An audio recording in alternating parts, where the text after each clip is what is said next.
Tarzan! Апорт!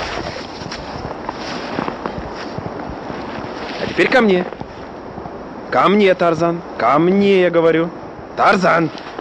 Тарзан, я сказал, ко мне! Тарзан, ко мне!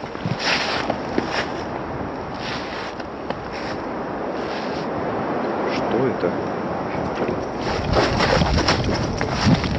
Тихо, тихо, Тарзан. Тарзан, тихо, тихо, Тарзан. Bоже mой, что это было? O înregistrare video înfățișând o fetiță din Rusia care aparent plutește în aer, face în conjurul internetului și stârnește, bineînțeles, controverse aprinse. Mulți sunt convinși că este un caz veritabil de levitație, în timp ce alții vorbesc despre iluzionism ori vreo farsă atent elaborată.